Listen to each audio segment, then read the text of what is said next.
Air chief تھے، ادھر navy کے چیف تھے، جوائنٹ چیف آف سٹاف تھے، اور جس میں prime minister, president, army chief, ISI کا چیف، اور پھر ایک جاتا ہے اس کا جو جاتا ہے۔ بسم اللہ الرحمن الرحیم۔ السلام علیکم ناظرین کرام، میں ہوں عبدالباسط سواتی اور آپ دیکھ رہے ہیں میرا ڈیجیٹل چینل۔ ناظرین کرام، پہلے آپ یہ ویڈیو دیکھیے، پھر اس پر ڈیٹیل میں بات کرتے ہیں۔ اپنے لفظوں میں لکھ کے ہمارے پاس پہنچتا ہے تو سائفر فورن آفس میں رہتا ہے، وہ کبھی وہ نہ چوری ہوا ہے، نہ وہ اور کوئی دیکھ سکتا ہے، نہ پرائم منسٹر، ہم کوئی نہیں دیکھ سکتے، کیونکہ یہ سائبر سیکیورٹی کا قانون ہے جو کہ کیبنٹ ڈویژن بتاتی ہے ان کو، فورن آفس کو۔ تو پہلے تو یہ سائٹ پہ کر دیں کہ سائفر کا جو کوڈ تھا وہ کبھی بھی پبلک نہیں ہوا، کسی نے نہیں وہ دیکھا، بشمول پرائم منسٹر کے، ہم نے کسی نے نہیں وہ دیکھا۔ ہمارے پاس وہ آیا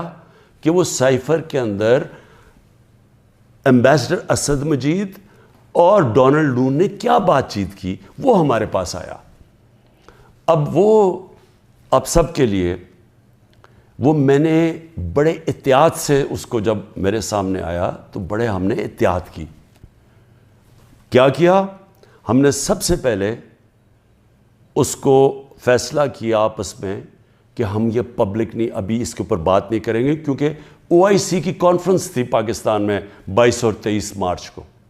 تو سائفر آ چکا تھا 6 مارچ کا۔ ہم نے اس کانفرنس کی وجہ سے ہم چپ کر کے بیٹھے رہے۔ ایئر چیف تھے، ادھر نیوی کے چیف تھے، جوائنٹ چیف آف سٹاف تھے، ہمارے ساری کیبنٹ کے سینئر ممبرز تھے،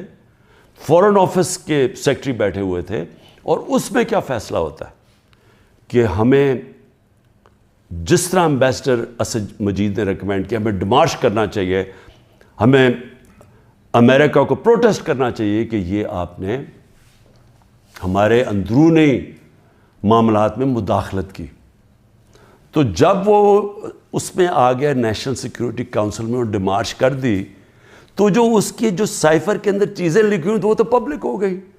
کیونکہ جب آپ نے پبلک ایک سٹیٹمنٹ دے دی کہ کہہ دیا کہ ہم نے اس کی کیا، تو وہ تو سیکرٹ تو نہ رہا وہ، کیونکہ ڈیمارش نے آپ نے کس پہ، تو یہ چیزیں سامنے آ گئی نیشنل سیکیورٹی کاؤنسل میں، اور کیبنٹ میں بھی ڈسکس ہو گئی۔ اس کے بعد پارلیمنٹ کے اندر ہم نے ان کیمرہ سارے اپوزیشن لیڈرز کو بلایا کہ آپ کو پتہ ہونا چاہیے کہ کس طرح کی پاکستان میں توہین ہوئی۔ سارے اپوزیشن لیڈرز نے منع کر دیا جانے کا، کیونکہ یہ سارے حصہ تھے اس سازش کے۔ میں کوشش کر رہا ہوں کہ سارے ملک کو بتاؤ کہ قوم کی کتنی توہین ہوئی ہے، یہ منع کر دیتے ہیں۔ پھر پارلیمنٹ سے جو اسپیکر ہوتے ہیں وہ چیف جسٹس آف پاکستان کو بھیجتے ہیں، اور میں بھی انہیں کہتا ہوں کہ اس کے اوپر انکوائری کریں کہ یہ جو مداخلت ہوئی ہے اس کے اندر پتہ تو چلے کہ یہ ہوا کیا، کتنی بڑی سازش ہوئی ہے کہ سٹی گورنمنٹ کے اوپر، الیکٹڈ پرائم منسٹر کے اوپر دھمکی ملتی ہے، اور پھر اس کے گورنمنٹ گرانے کی پوری تیاریاں شروع ہو جاتی ہیں، لوگ بھاگنا شروع ہو جاتے ہیں، ایلائز چلے جاتے ہیں۔ اور یہ پیغام کس کو تھا؟ مجھے تو پتہ تھا پیغام کس کو ہے، جنرل باجوہ کے لیے پیغام دیا گیا تھا، کیونکہ اسی کے پاس پاور تھی نا گورنمنٹ گرانے کی، باقی تو کوئی پرائم منسٹر کو نہیں ہٹا سکتا تھا۔ تو اس کے بعد جب اور پھر کیبنٹ کے اندر ہم نے اس کو ڈی کلاسیفائی بھی کر دیا، تو مجھے ابھی تک یہ نہیں سمجھ آ رہی کہ FIA چاہتی کیا ہے، کہ جب سائفر تو سیف، جس طرح ثناء اللہ نے کہا وہ فورن آفس میں پڑا ہے، وہ تو اس کے اوپر تو اس کا تو کسی کو پتہ ہی نہیں ہے جو سائفر کی کوڈ ہے۔ ہمارے پاس جو جس کو پیرافریز کہتے ہیں انگریزی میں لفظ، ہمارے پاس جو آتا ہے وہ تو اس کا مفہوم آیا تھا، اور وہ جا کے نیشنل سیکیورٹی کاؤنسل اور کیبنٹ میں جب رکھا اور بعد میں ڈی کلاسیفائی بھی کر دیا، تو وہ تو پھر ایک سیکرٹ ڈاکیومنٹ نہیں رہا۔ اب اصل چیز پہ آ جائیں کہ کیا کسی ملک میں کوئی بتا سکتا ہے، ہمارا تو 25 کروڑ کی آبادی ہے، کسی 50 لاکھ کی آبادی، چھوٹے چھوٹے نیوزی لینڈ جیسے شہر، چھوٹے سے یعنی ملک، اور کتنے ہیں ایسے، ہالینڈ ہیں، چھوٹے چھوٹے شہر ہیں، چھوٹی چھوٹی آبادی ہے، کوئی تصور کر سکتا ہے کہ کسی ملک سے، امریکہ کا کوئی بھی جس طرح آفیشل،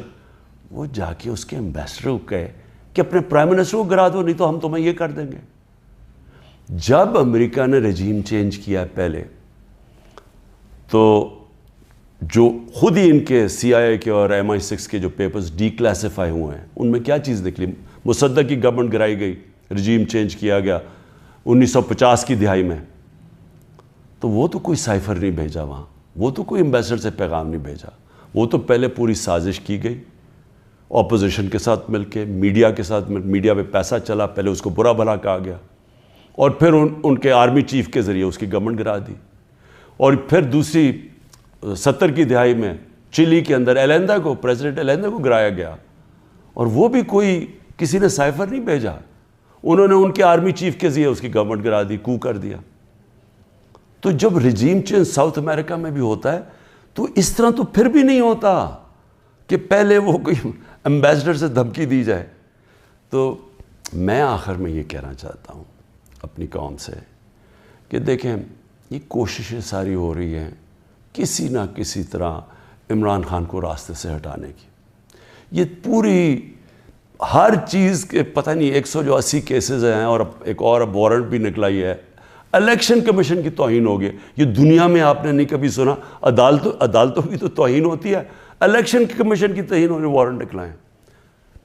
پوری کوشش ہے کسی نہ کسی طرح اس کو جیل میں ڈال دیں۔ میں کھڑا ہوں، جیل کے لیے بھی تیار ہوں، لیکن قوم کو میں یہ بتا دوں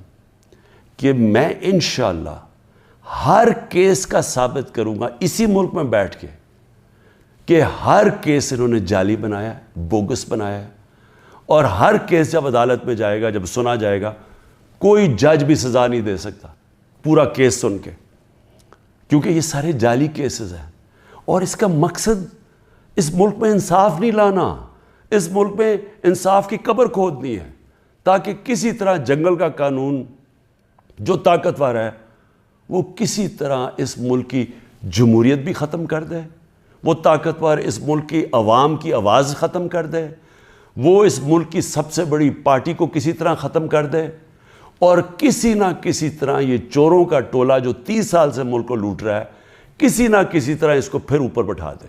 یہ ہے ساری گیم۔ ناظرین اکرام، آپ نے عمران خان صاحب کا خطاب سنا، انہوں نے واضح کہہ دیا کہ مجھے اب FIA نے بلایا ہے سائفر معاملے پر، جبکہ جو انٹیریئر منسٹر ہے جس کے انڈر FIA ہے وہ پہلے ہی کہہ چکا ہے کہ میں نے عمران خان کو گرفتار کرنا ہے۔ تو اب کون سی فری ٹرائل ہوں گے اور اس طرح کی صحیح صاف اور شفاف انویسٹیگیشن ہوگی؟ دوسری جانب ناظرین اکرام، عمران خان نے ایک اور بات بھی واضح کی کہ